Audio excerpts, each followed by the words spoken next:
자, 사사기 9장에 들어오게 되면 기드온이 죽은 이후에 그의 아들 대해서의 일을 이야기하고 있습니다. 9장 1절에 보면 여룻바알의 아들 아비멜렉이라고 되어 있죠. 여룻바알은 기드온의 별명과도 같은. 그러니까 사사기 6장 32절에 보면 이 기드온이 그 아버지와 또 그들이 섬기고 있던 그 바알 제단을 다 헐어버리고 불살라 버리죠. 다 찍어서 불살라 버리고 나서 기드온을 잡아서 죽이자라고 했을 때 그 아버지가 나서서 요아스가 나서서 그것을 만류하죠. 만약에 바알이 진짜 신이라면 알아서 벌할 것이다 라고 하면서 그날부터 이 기드온을 여룻바알이라 부르게 됩니다. 이제 별명처럼 붙어지게 된 것이죠. 그래서 이 여룻바알이라는 것은 기드온을 얘기하는 것이고 9장 1절에서 여룻바알의 아들 아비멜렉은 이 기드온의 아들 중에 한 명이었던 아비멜렉을 이야기하는 겁니다. 이 아비멜렉이 세겜에 가서 그곳에 이제 그 형제들이 있는 가운데 이야기하는 것이죠. 그 세겜에 있는 사람들한테 이야기하기를 2절 중간쯤 보면 여룻바알의 아들 70명이 너희를 다스리는 게 낫겠냐? 아니면 한 사람이 너희를 다스리는 게 낫겠냐라고 이제 이야기합니다. 세겜 사람들이 들을 때는 당연히 한 사람이 낫겠죠. 70명이 자기들을 막 이래라 저래라 하면 얼마나 피곤하겠습니까? 그래서 한 사람이 낫겠다라고 하고 그 말을 했던 이 아비멜렉을 이제 섬기려고 하는 겁니다. 자, 그럴 때 이 아비멜렉이 그 나머지 형제들을 데려다가 다 죽이게 됩니다. 5절 보면 오브라에 있는 그의 아버지의 집으로 가서 여룻바알의 아들 곧 자기 형제 70명을 한 바위 위에서 죽였으되 다 죽여버리는 거예요. 그런데 그때 누가 살아남는가 하면 여룻바알의 막내 아들인 요담은 거기를 빠져나와서 살게 됩니다. 나머지는 다 죽는 거예요. 이제 다 죽었으니 또 세겜에서는 아비멜렉을 왕으로 삼았다라고 이야기하죠. 아비멜렉을 왕으로 삼으니라. 근데 이 왕은 하나님이 인정하시지 않은 왕이에요. 그냥 세겜 사람들이 자기네들이 세운 그냥 하나님의 허락도 없이 마음대로 세워놓은 왕인 것이죠. 하나님이 허락하시고 하나님이 세우신 왕은 이제 사울 때에 가서 진정한 왕이 되는 것이고 이 왕은 왕으로 삼았다고 하지만 이것은 하나님이 허락하시지 않은 거예요. 그래서 허락하시지 않은 왕은 이 뒤에 가면 어떤 최후를 맞게 되는지를 보여줍니다. 자, 어쨌든 그렇게 해서 아비멜렉이 세겜에서 왕이 되었다라고 이야기합니다. 그런데 이 70명이 다 죽을 때 빠져나왔던 요담이 이제 사람들한테 그 아비멜렉에 대한 이야기를 하는 겁니다. 이제 7절부터 보면 이 요담이 그 사건을 가지고 그리심산 꼭대기에 가서 사람들한테 이 아비멜렉의 이야기를 이제 들려주는 겁니다. 그런데 이제 나무에 비유해서 이야기하죠. 어떤 이야기인가 하면 8절부터의 이야기를 보면 하루는 나무들 가운데 왕을 삼기 위해서 감람나무에게 갔다라는 겁니다. 8절에 보면 감람나무에게 가서 너가 우리 위에 왕이 되라라고 했을 때 감람나무가 9절에 보면 뭐라고 얘기하는가 하면 내게 있는 나의 기름은 하나님과 사람을 영화롭게 하나니 내가 어찌 그것을 버리고 가서 나무들 위에 우쭐대리요. 그러니까 자신은 자신의 본분을 다하겠다는 것이지 사람들 위에 왕으로 군림하면서 그렇게 우쭐대기 싫다라는 것이죠. 그리고 10절에는 또 그래서 다음에 어떤 나무한테 가는가 하면 무화과 나무한테 갑니다. 자, 무화과 나무는 11절에 또 이렇게 거절합니다. 나의 단 것과 나의 아름다운 열매를 내가 어찌 버리고 가서 나무들 위에 우쭐대리요. 그러자 또 이번에는 13절에 포도나무에게 갑니다. 포도나무도 이렇게 얘기합니다. 하나님과 사람을 기쁘게 하는 내 포도주를 내가 어찌 버리고 가서 나무들 위에 우쭐대리요. 다 자기에게 맡아진, 자기에게 주어진 하나님의 뜻이 있고 계획이 있는데 그것을 버리고 사람들을 위해 나무 위에 군림하기 싫다라는 것을 말하는데 14절에는 이제 가시나무한테 갑니다. 가시나무한테 가서 왕이 되달라고 하자 15절에 가시나무가 이렇게 이야기합니다. 만일 너희가 참으로 내게 기름을 부어 너희 위에 왕으로 삼겠거든 와서 내 그늘에 피하라. 그리하지 아니하면 불이 가시나무에서 나와서 레바논의 백향목을 사를 것이니라. 오히려 가시나무가 왕으로 세워질 경우에 더 큰 비극이 벌어질 것을 이야기하는 걸 보게 됩니다. 그래서 이제 그 가시나무가 아비멜렉을 이야기한다라는 걸 보여주는 거예요. 아비멜렉이 너희 위에 왕이 된다고 해서 그게 옳은 일일 것 같냐? 그것이 너에게 더 화가 될 것이다 라는 걸 이야기하죠. 근데 그것은 이제 뒤에 가면 하나님께서 허락하시지 않은, 하나님께서 세우시지 않은 왕으로 인해서 그 비참한 최후로 이어지는 것을 경고하는 것이기도 합니다. 자, 그렇게 해서 어쨌든 세겜의 왕으로 아비멜렉이 있은 지 3년쯤 되었을 때 22절에 보면 아비멜렉이 이스라엘을 다스린 지 3년에 하나님이 아비멜렉과 세겜 사람들 사이에 악한 영을 보내심에 세겜 사람들이 아비멜렉을 배반하였으니 백성들과 왕과의 사이가 이제 갈라지게 되는 거예요. 이러면 끝난 거죠. 왕의 이제 최후가 이제 뻔히 보이게 되는 겁니다. 그래서 이제 사람들의 마음이 아비멜렉에서 돌아섰어요. 세겜의 사람들이 왕으로 세우긴 했지만 3년 만에 그들의 마음이 아비멜렉에게서 돌아서게 된 겁니다. 그때 26절에 보면 에벳의 아들 갈이라는 사람이 등장합니다. 이 사람이 아비멜렉의 반대파예요. 그러니까 소위 말하면 아비멜렉의 적이 되는 사람인 거죠. 이 사람이 이 세겜에 와서 세겜 사람들과 함께 있는데 26절 끝부분에 보면 세겜 사람들이 그를 신뢰했다라고 되어 있어요. 그러니까 세겜 사람들이 이제 아비멜렉에게서 등을 돌리고 그 반대 세력인 에벳의 아들 가알에게 이제 마음을 주게 된 겁니다. 그런데 이 가알이 뒤에 말하기를 아비멜렉에 대해서 굉장히 험담을 하는 거예요.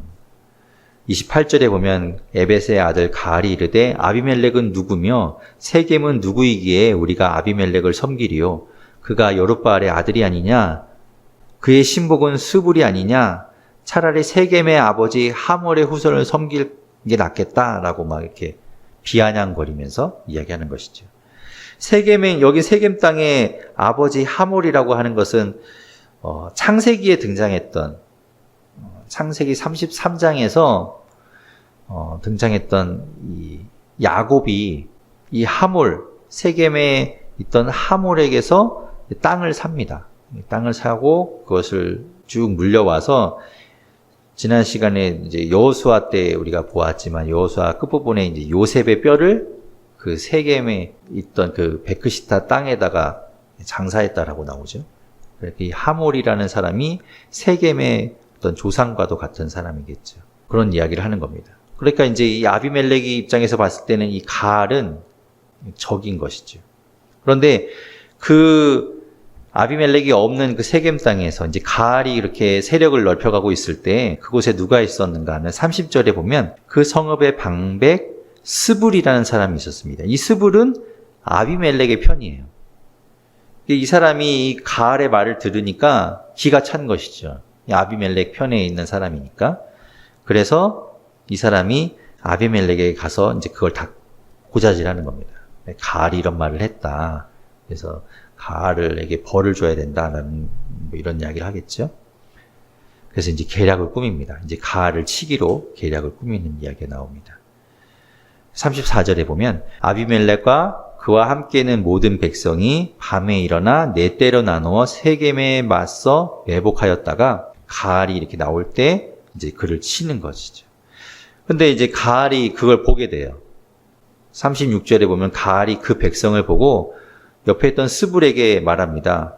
저기 산꼭대기에서 누가 내려오는 거 아니냐? 백성이 산꼭대기에서 내려오는도다 하니 스불이 말하기를 아니다. 그거는 사람이 아니라 산 그림자다. 네가 잘못 본 거다라고 이야기하죠. 그런데 이제 결국에는 이제 아비멜렉의 군사들이 내려와서 다 치게 되는 겁니다. 그래서 결국엔 이 세겜 땅에 있는 사람들이 다 정벌을 당하게 돼요. 45절 보게 되면 아비멜렉이 그날 종일토록 그 성을 쳐서 마침내는 점령하고 거기 있는 백성을 죽였다라고 되어 있어요. 그러니까 완전히 그냥 아비멜렉에게서 마음이 돌아서서 이 가알과 함께 있었다가 다 죽임을 당하게 됩니다.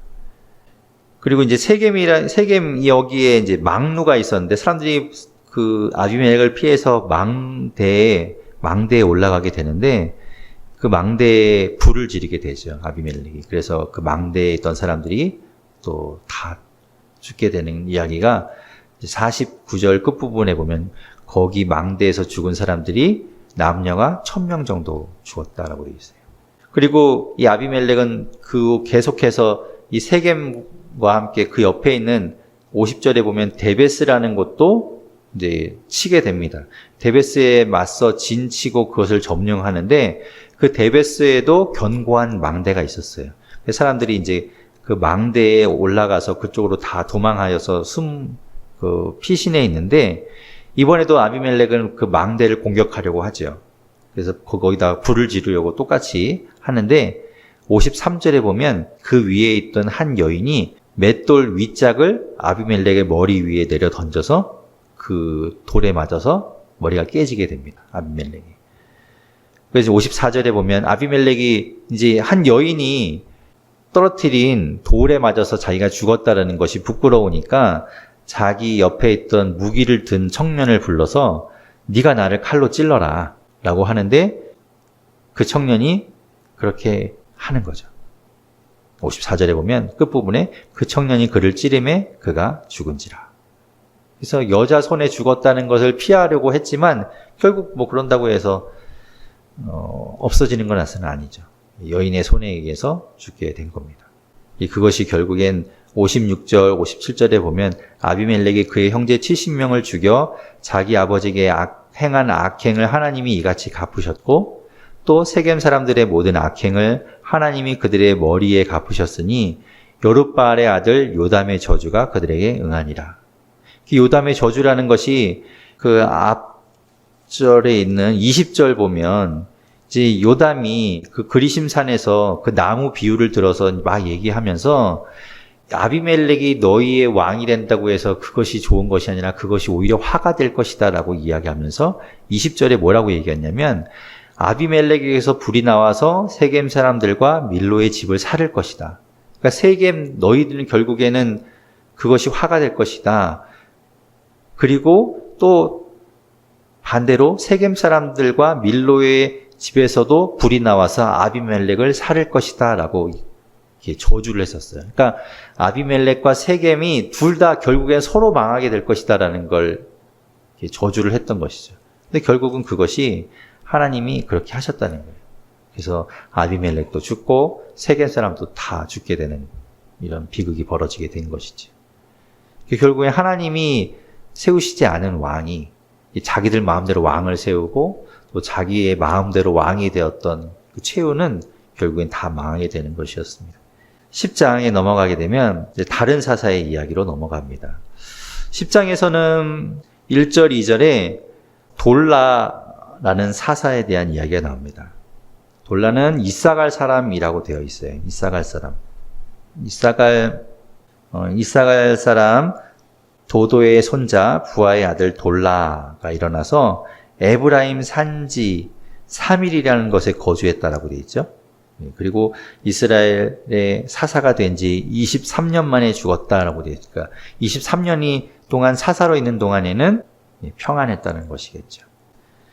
그 뒤에 이제 3절부터 5절까지는 또 야일이라는 사사에 대한 이야기를 합니다. 야일은 길르앗 사람이라고 되어 있습니다. 길르앗은 그 요단강 동편을 이야기해요. 요단강 동편에 있는 길르앗 땅에 있는 야일이라는 사람이 일어나 사사가 되는데 22년 동안 사사로 있었다라고 말씀합니다.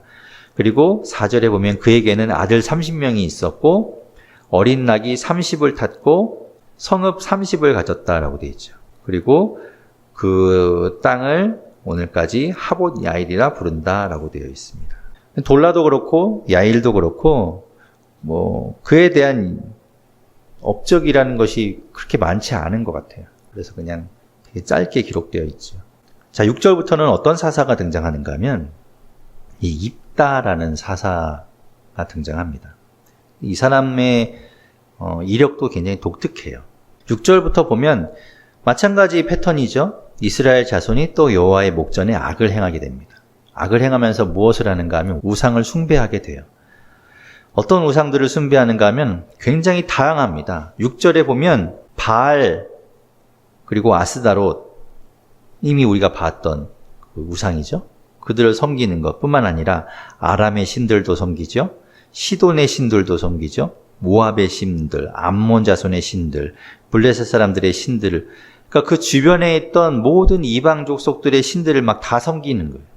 그래서 7절에 하나님께서는 당연히 진노하시죠. 그것을 진노하셔서 누구를 사용해서 치시는가 하면 블레셋 사람과 암몬 자손의 손을 통해서 그들을 치십니다. 몇 년 동안 8절 끝부분에 보면 18해, 18년 동안 치게 되는 것이죠. 억압하게 됩니다. 그러자 이제 10절에 보면 이스라엘 자손이 여호와께 부르짖습니다. 구원해 달라고 이야기하겠죠. 회개하면서 구원해 달라고 이야기합니다. 그런데 이제 하나님께서도 화가 많이 나셨어요. 너희가 나를 버리고 13절에 말씀하죠. 너희가 나를 버리고 다른 신들을 섬기니 그러므로 내가 다시는 너희를 구원하지 아니하리라. 하나님이 너희를 구원하지 않겠다라고 했는데 이들이 또 간곡하게 하나님 앞에 나아가는 겁니다. 하나님 잘못했습니다 라고 이야기하고 그들 16절에 보면 자기 가운데에서 이방 신들을 제하여 버리고 그렇게 많이 섬기고 있던 막 이방 신들, 혼합된 신들을 다 버리고 여호와를 섬김에 여호와께서 이스라엘의 곤고로 말미암아 마음에 근심하시니라. 또 도와주시는 거죠. 또 구원해 주시는 거예요. 그때 17절에 보면 암몬 자손이 모여서 길르앗에 진을 쳤으므로 이스라엘 자손도 모여서 미스바에 진을 치게 됩니다. 자, 11장에 보면 그런데 그 싸움이 시작되었지만 그 싸움을 이끌 수 있는 지도자가 없죠, 지금. 사사가 없는 거예요. 사사가 없이 싸움이 시작된 겁니다. 11장에 보면 그래서 사사가 등장합니다. 그가 누군가 하면 길르앗 사람 입다가 등장합니다. 1절에 있죠. 길르앗 사람 입다는 큰 용사였으니 이 사람은 큰 용사였어요. 타고난 싸움꾼. 그런데 이 배경이 어떤 배경을 갖고 있는가 하면 1절 뒷부분에 보면 기생이 길르앗에게서 낳은 아들이라고 되어 있어요. 정식으로 아들로 인정받지 못하는 그런 상황인 거죠. 2절에 보면 길르앗의 아내도 그의 아들들을 낳았더라. 그러니까 길르앗이라는 사람한테 아들들이 있었습니다. 그러니까 원래 부인에게서 낳은 아들들이 있었는데 이 입다는 기생에게서 낳은 아들이었어요. 그러니까 거기 축에 끼질 못하는 것이죠. 그래서 아내의 아들들이 2절 중간쯤 보면 그 아내의 아들들이 자람에 입다를 쫓아내며 그에게 이르되 너는 다른 여인의 자식이니 우리 아버지 집에서 기업을 잊지 못하리라 하면서 내쫓아버려요. 그래서 이 입다가 어디로 이제 피하는가 하면 3절에 보면 입다가 그의 형제들을 피하여 돕당에 거주하였다라고 되어 있어요. 자신의 출생 신분에 의해서 이스라엘에서도 배척되고 그래서 끝부분까지 밀려나 있는 거예요. 그리고 3절 중간쯤 보면 그 돕당에 있으면서 뭐라고 얘기하는가 하면 잡류가 그에게로 와서 그와 함께 출입하였더라. 그러니까 잡류라는 거는 그냥 떠돌이, 불황자들. 그러니까 소위 말하면 그냥 뭐 불량배들이 모인 거죠. 그러니까 입다는 그곳에서 그냥 그렇게 지냈던 거예요. 아주 변두리 끝에서 불량배들과 어울려서 지내고 있었던 것이죠. 그런데 이제 이 전쟁이 벌어진 겁니다. 전쟁이 벌어져서 이스라엘에서 그 이스라엘 군대를 이끌 장수가 필요했던 겁니다. 이것 때문에 5절에 보면 암몬 자손이 이스라엘을 치려할 때 길르앗에 있는 장로들이 입다를 데려오려고 돕당에 가게 됩니다. 입다가 큰 용사거든요. 싸움을 잘하는 사람이니까 그 변두리 땅에 가서 입다를 데려오게 되는 겁니다. 그러면서 6절에 보면 입다에게 이르되 우리가 암몬 자손과 싸우려 하니 당신은 와서 우리의 장관이 되라 하니라. 그래서 돕당에 이제 장로들이 오게 되는 거죠. 입다를 데리러 옵니다. 근데 입다가 기분 나쁘잖아요. 자기를 내칠 때는 언제고 이제 와서 자기를 부르러 오는가. 7절에 이렇게 이야기하는 겁니다. 입다가 길르앗 장로들에게 이르되 너희가 전에 나를 미워하여 내 아버지 집에서 쫓아내지 아니하였느냐? 이제 너희가 환난을 당하였다고 어찌하여 내게 왔느냐? 라고 이야기하는 거죠. 그때 이제 길르앗 장로들이 이야기합니다. 네가 와서 싸워서 네가 우리의 지도자가 되어달라라고 이야기하는 겁니다.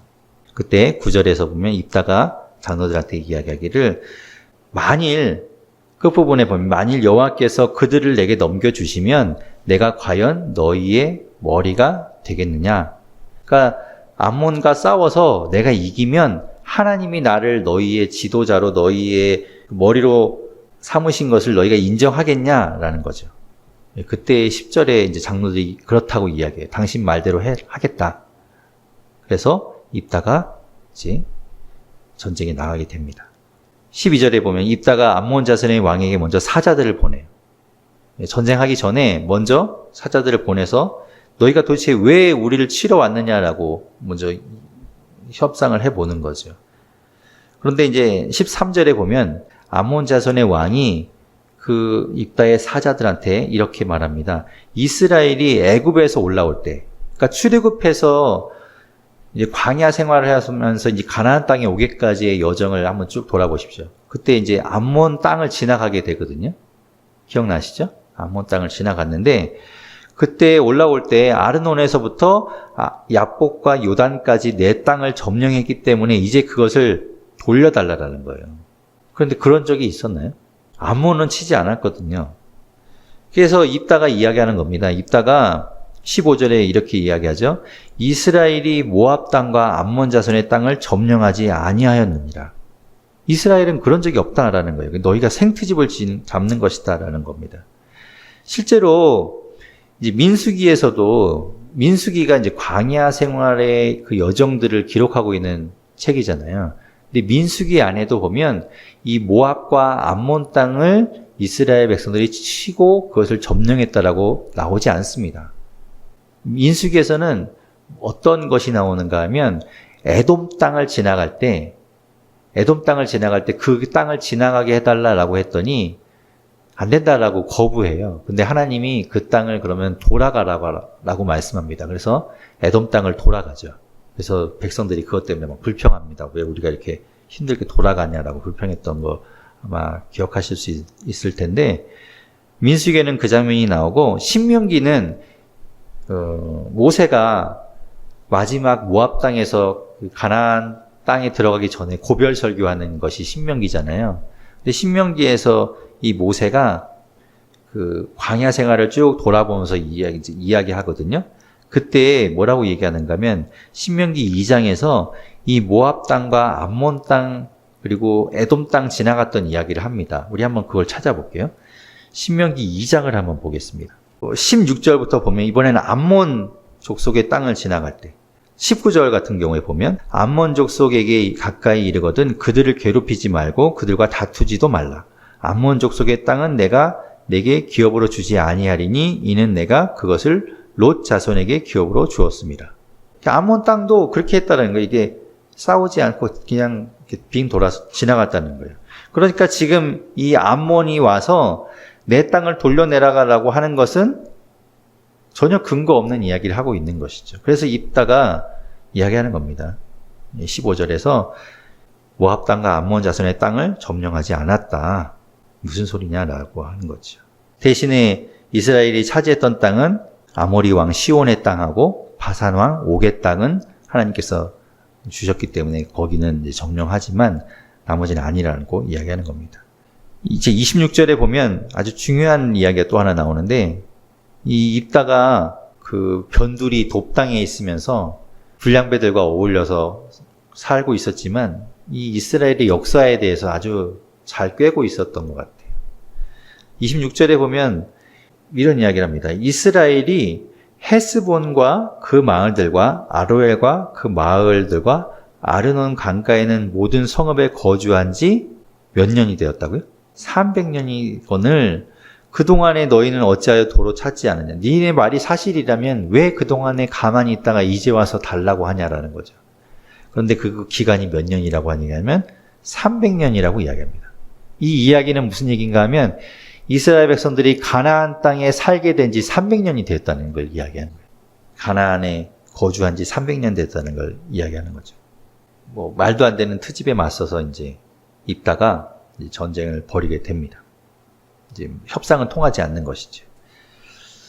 29절에 여호와의 영이 입다에게 임하게 됩니다.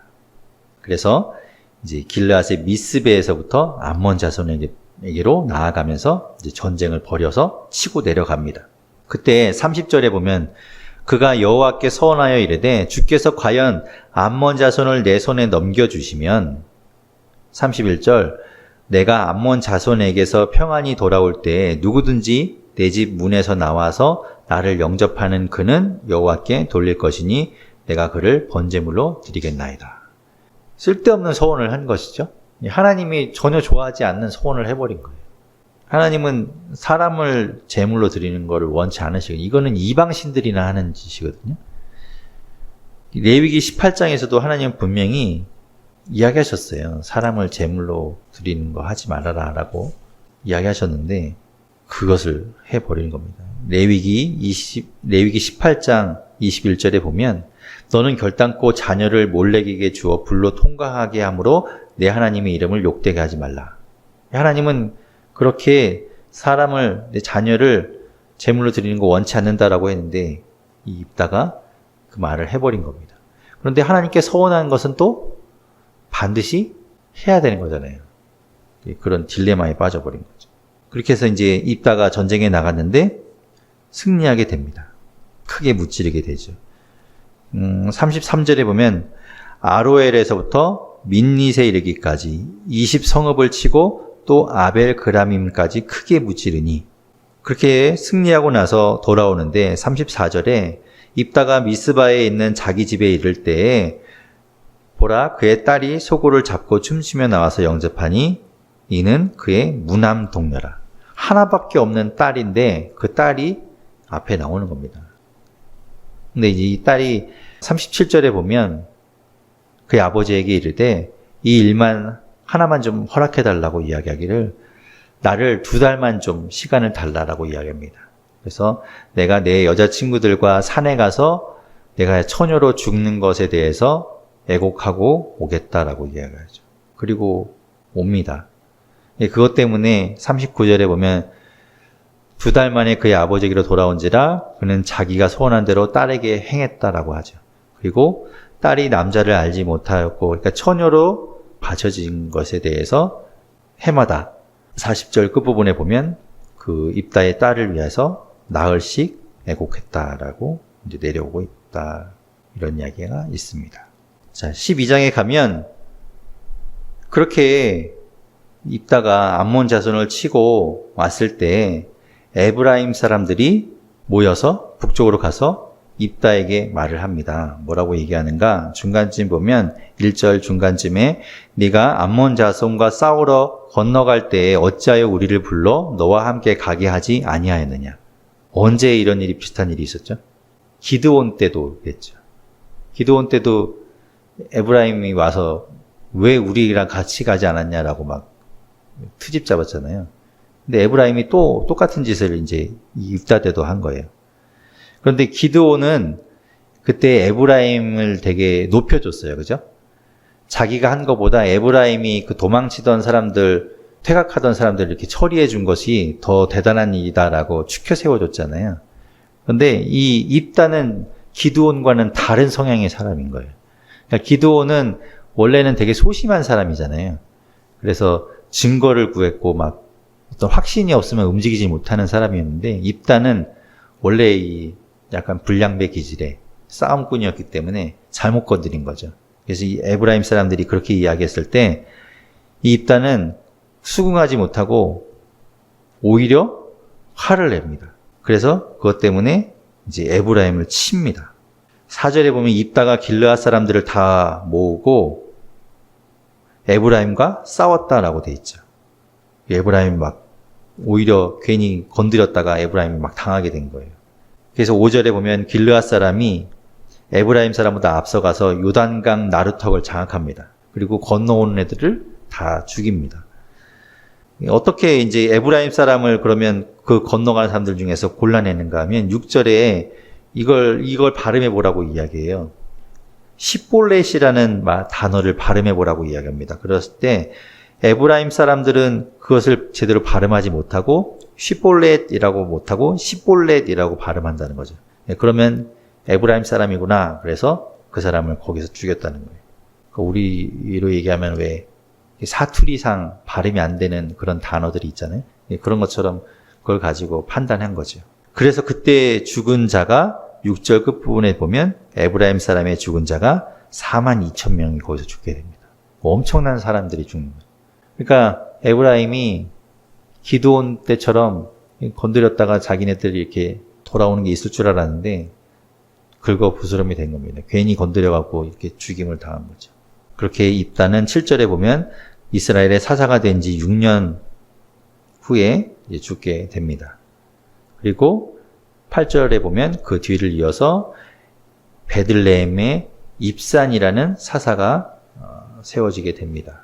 입산은 9절에 보면 아들 30명, 딸 30명을 두었는데 그가 딸들을 밖으로 시집 보냈고 아들들을 위해서는 밖에서 여자 30명을 데려왔다라고 되어 있어요. 그러니까 이방 사람들과 통혼한 것이죠. 그래서 그가 사사로 7년 동안 있었고 베들레헴에 장사되었다라고 되어 있습니다. 11절에는 그 뒤를 이어서 스불론 사람 엘론이라는 사사가 등장합니다. 그는 10년 동안 이스라엘의 사사로 있었고 다른 이야기는 없어요. 그냥 그 죽음의 스불론 땅 아얄론에 장사됐다라는 것밖에는 다른 이야기가 없습니다. 그리고 그 뒤를 이어서 또 다른 사사 비라돈 사람 힐렐의 아들 압돈이라는 사사가 또 세워집니다. 14절에 보면 그에게는 아들 40명이 있고 손자 30명이 있었다라고 되어 있죠. 그리고 어린 낙이 70마리를 탔다라고 되어 있습니다. 이 얘기는 이런 것을 이야기하는 건 굉장히 부유했다라는 걸 이야기해요. 낙이 지금으로 얘기하면 낙이 정도면은 차 한 대 정도 이게 이야기할 수 있다면 이 40명, 30명 있는 모든 아이들이 차가 다 한 대씩 있었다는 거죠. 그러니까 부유했다라는 걸 이야기합니다. 또 그만큼 부를 축적했는지 원래 부자였는지 모르지만 그런 것이 특징이라고 보여집니다. 8년 동안 사사로 있었고 죽은 후에 비라돈에 장사되었다라는 것으로 압돈에 대한 이야기는 끝이 납니다. 이게 이제 사사들의 이야기를 보면 어떤 사사는 좀 길게 자세하게 그의 업적이 기록되어 있는가 하면 어떤 사사는 정말 짧게 그냥 한 것이 드러나 있지도 않고 어떤 사람이었고 언제 죽었고 이 정도밖에 기록되어 있지 않아요. 그러니까 사사들이라고 해서 다 같은 사사는 아니고 또 사람들마다 다르다는 것을 보여주는 것이죠. 사사기 13장부터 16장까지 삼손에 대해서 좀 살펴보도록 하겠습니다. 삼손은 사사기에 등장하는 12사사 중에서 마지막에 언급이 되고 있는 사사입니다. 그리고 또 마지막에 언급이 되는 만큼 또 특별한 생애를 살았던 사람이죠. 13장을 같이 시작해 보도록 하겠습니다. 이스라엘 자손이 다시 여호와의 목전에 악을 행하였으므로 사사기를 통해서 계속 보게 되는 패턴이 반복됩니다. 그래서 하나님께서는 그 이스라엘 자손의 악을 보시고 징계를 내리십니다. 이 삼손의 때에는 어떤 징계를 통해서 이스라엘 자손들을 또 심판하시는가 하면 1절 뒷부분에 나와 있듯이 40년 동안 블레셋 사람의 손에 넘겨주셨다라고 하고 있습니다. 그러니까 블레셋이 계속해서 이스라엘을 괴롭히고 있었던 것이죠. 그때 당시에 이제 2절에 보면 소라라는 땅에 단지파였던 마노아라는 사람이 있었다라고 말씀하고 있습니다. 삼손의 아버지가 되겠습니다. 이 마노아가 있었는데 2절에 보면 2절 뒷부분에 뭐라고 말씀하는가? 그의 아내가 임신하지 못해서 출산하지 못하고 있었다라고 말씀하고 있죠. 그때 여호와의 사자가 마노아의 부인 삼손의 어머니에게 나타납니다. 3절에 나타나서 말씀하시기를 내가 본래 임신하지 못함으로 출산하지 못하였으나 이제 임신하여 아들을 낳으리니. 그러니까 아직 임신 전에 하나님의 사자가 나타나서 하나님께서 아이가 태어날 것을 알려주시는 것이 성경에 몇 구절 나오죠. 대표적인 이제 이 삼손이 이제 그런 케이스인 거예요. 하나님의 사자가 아직 아이를 낳기 전에 아이가 태어날 것을 이야기해 주는. 창세기에서도 많이 봤죠.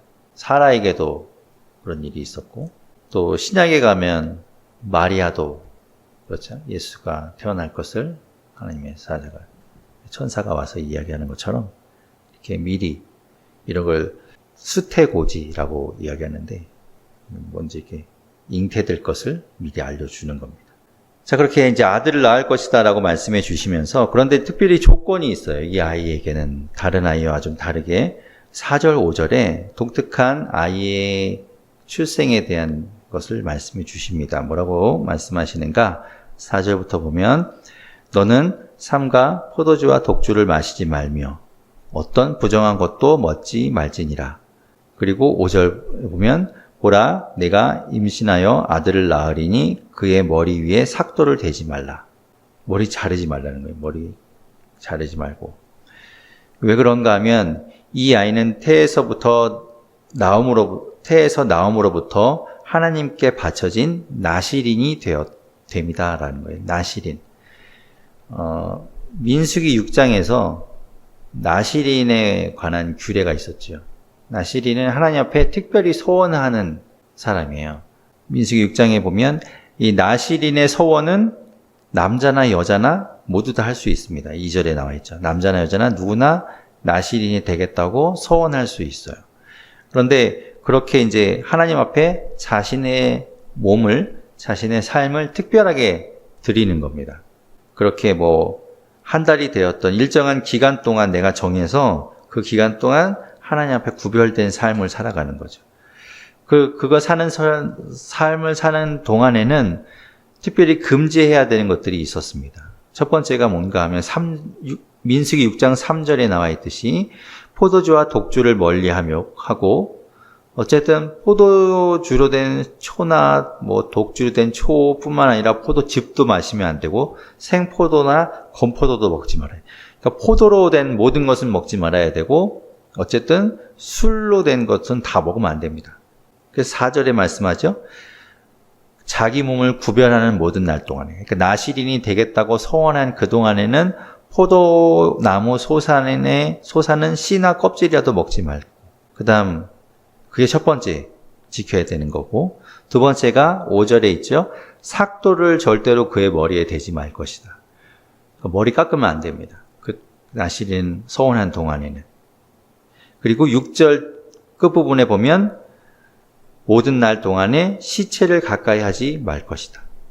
이 세 가지는 꼭 지켜야 되는 거죠. 그러니까 술을 포함한 포도로 된 모든 것은 먹으면 안 되고, 그리고 머리를 깎으면 안 되고, 또한 죽은 시체를 만지면 안 됩니다.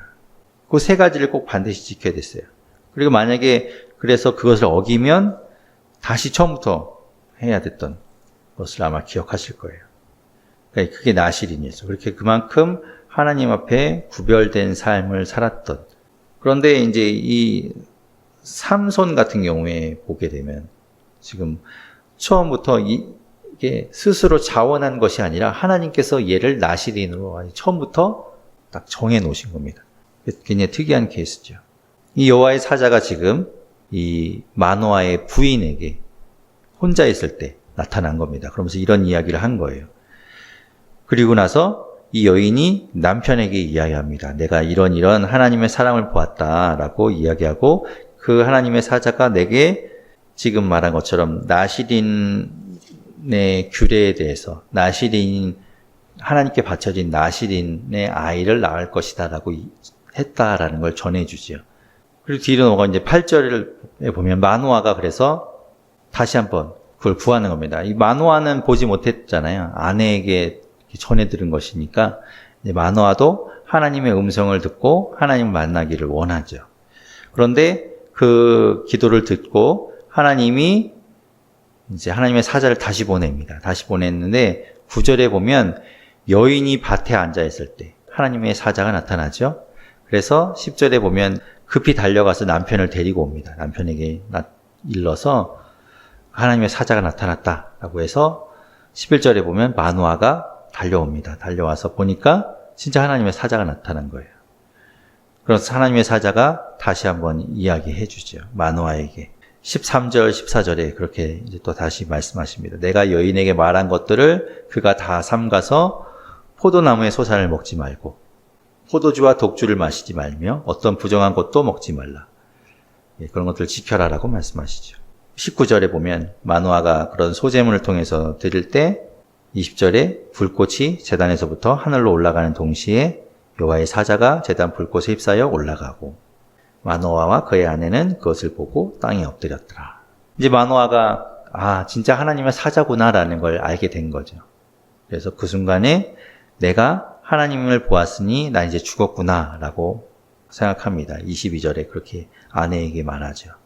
근데 아내가 23절에 이야기하기를 하나님의 사자가 우리를 죽이려고 했으면 벌써 죽였겠지 않냐.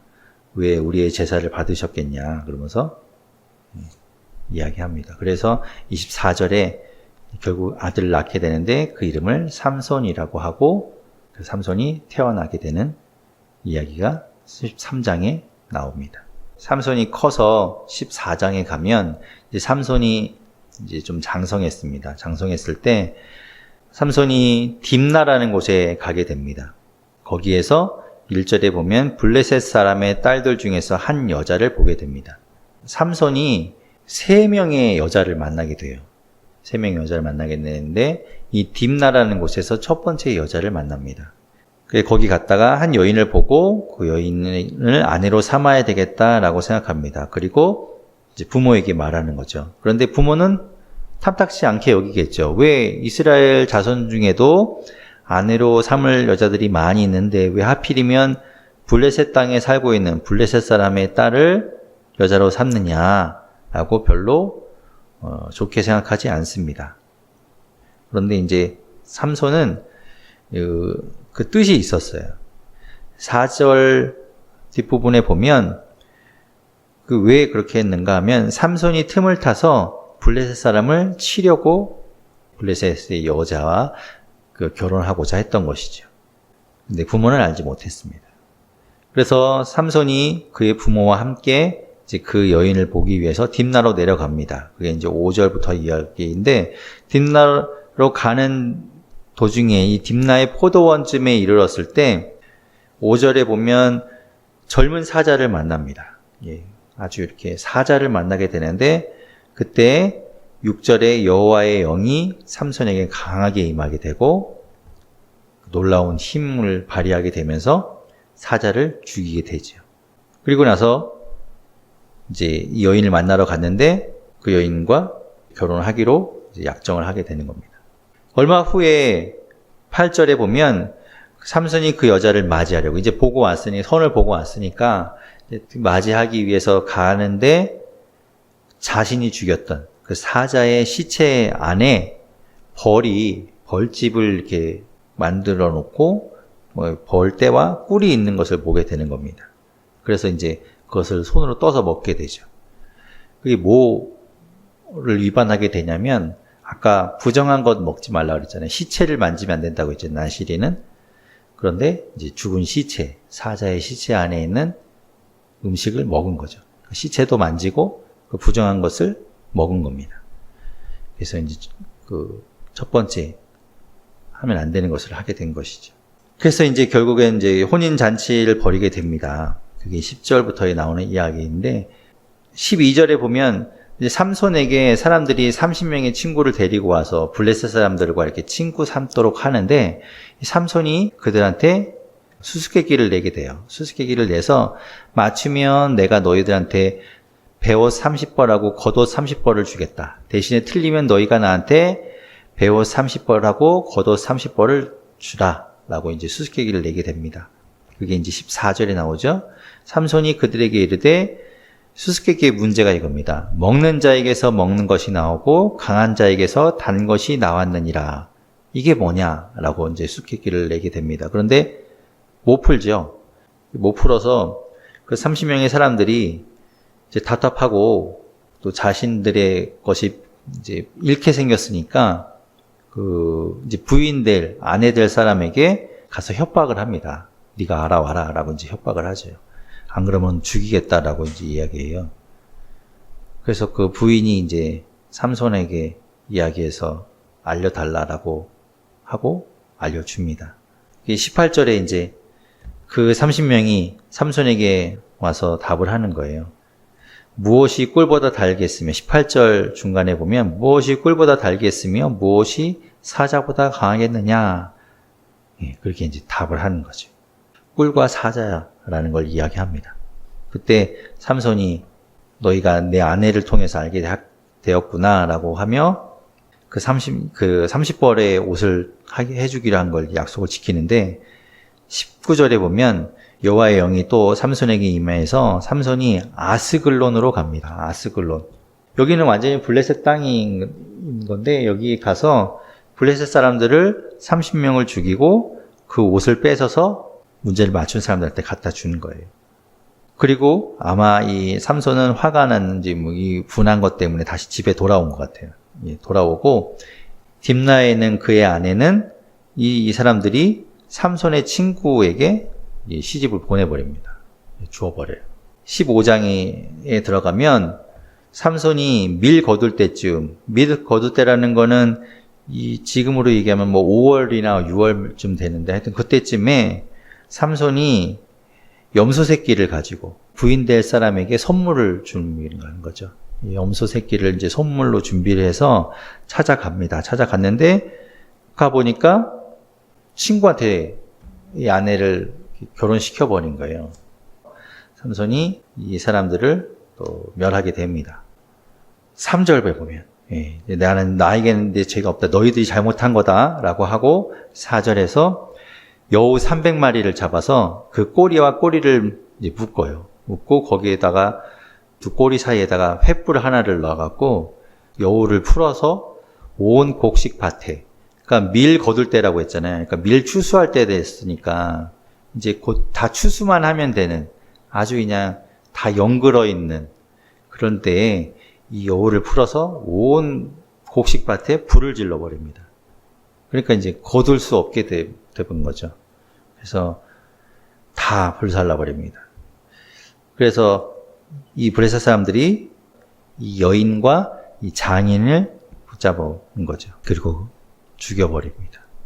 8절에 블레셋 사람들의 정강이와 넓적다리를 크게 쳐서 죽이고 내려가서 에단 바위 틈에 머물렀다라고 하고 있어요. 그것 때문에 이제 전쟁이 벌어집니다. 블레셋 사람들이 올라와서 이제 유다를 공격합니다. 그래서 레히라는 곳으로 이제 오게 돼요.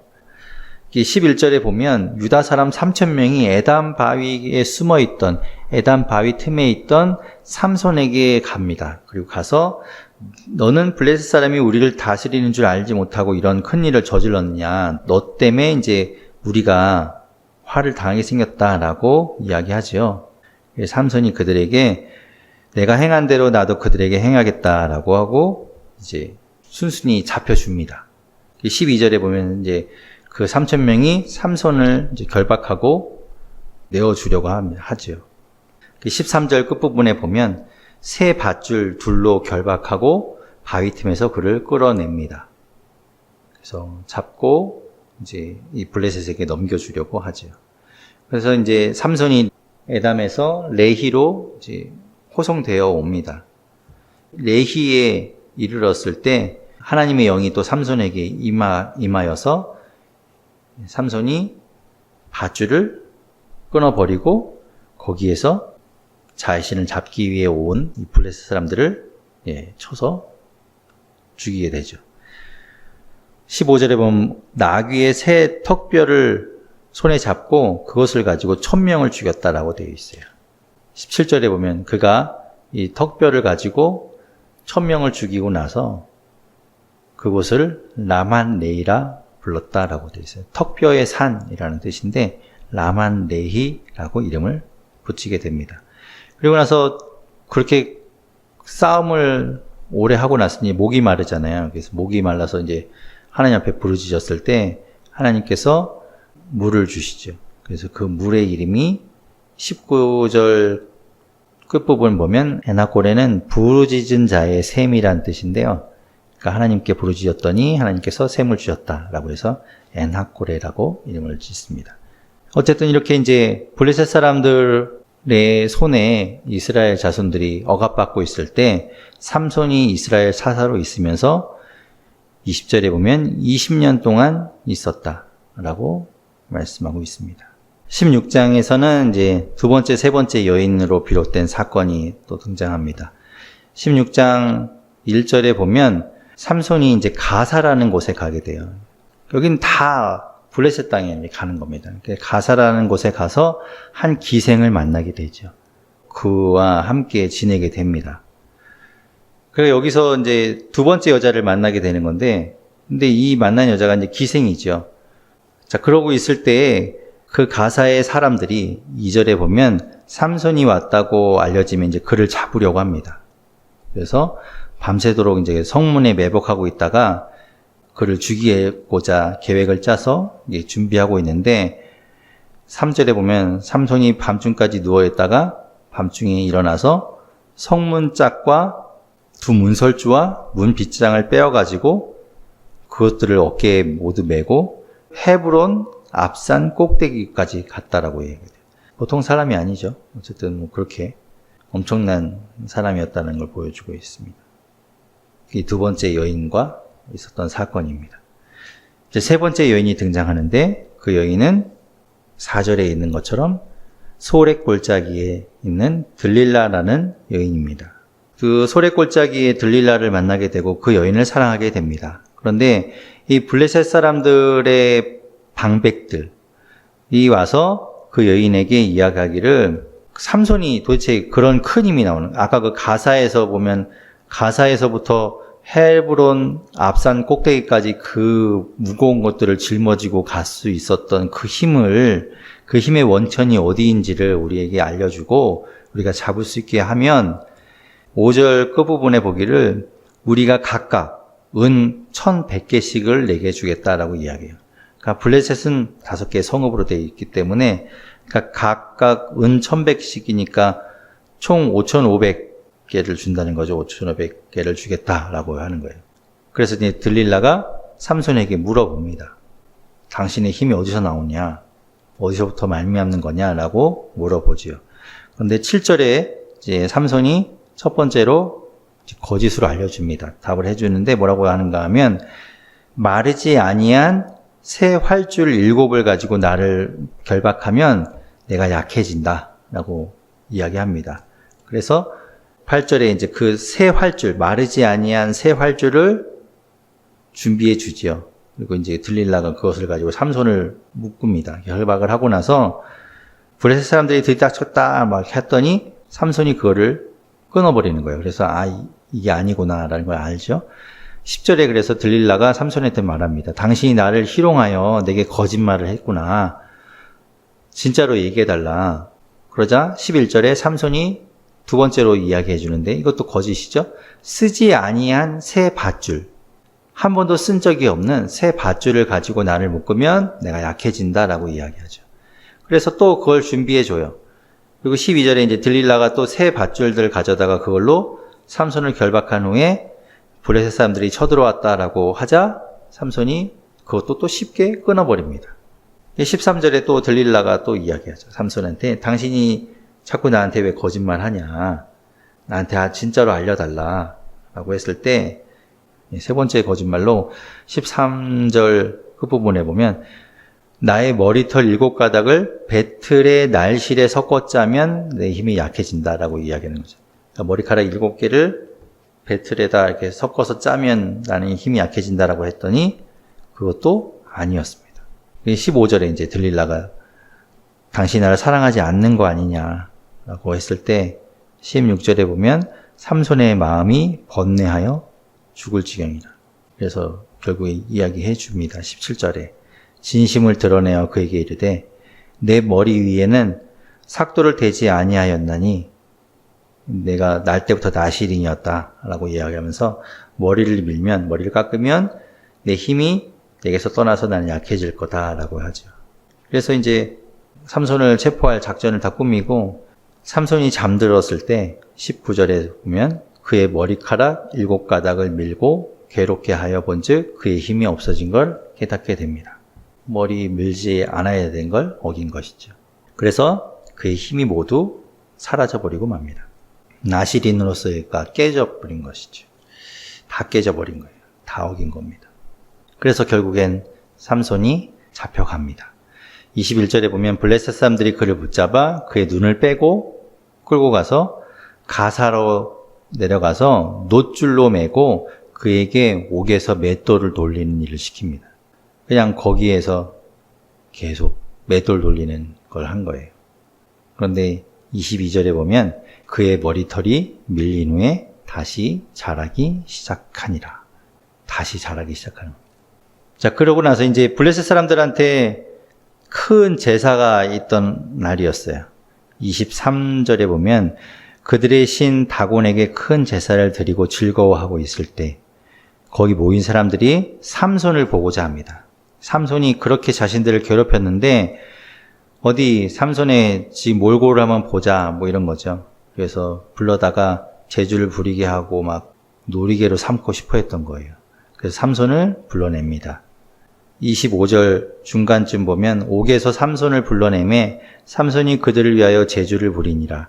그들이 삼손을 두 기둥 사이에 세웠더니 삼손이 자기 손을 붙든 소년에게 이르되 나에게 이 집을 버틴 기둥을 찾아 그것을 의지하게 하라. 그래서 기둥을 붙들게 되죠. 그리고 그때 그곳에 모여있던 사람들이 27절 중간쯤 보면 지붕에 있는 남녀도 3,000명 가량이다 라고 되어 있어요. 그러니까 거기에 정말 많은 사람들이 모였었다는 걸 보게 됩니다. 그리고 삼손을 이제 놀리면서 있었던 거예요. 그때 28절에 삼손이 하나님께 부르짖어 이렇게 외칩니다. 여호와께 부르짖어 이르되 주 여호와여 구하옵나니 나를 생각하옵소서. 하나님이여 구하옵나니 이번만 나를 강하게 하사 나의 두 눈을 뺀 블레셋 사람에게 원수를 단번에 갚게 하옵소서 하고 두 기둥 가운데 하나는 왼손에 하나는 오른손에 껴안고 30절에 이제 삼손이 마지막 한 말이 블레셋 사람과 함께 죽겠다라고 하고 마지막 힘을 다해서 기둥을 무너뜨리죠. 그리고 같이 죽습니다. 30절 끝부분에 보면 삼손이 죽을 때에 죽인 자가 살았을 때에 죽인 자보다 더욱 많았더라. 그렇게 죽은 삼손이 자기 아버지 마노아의 장지에 장사되게 되고 20년 동안 사사로 지냈었다라는 것으로 사사의 이야기가 끝이 나게 됩니다.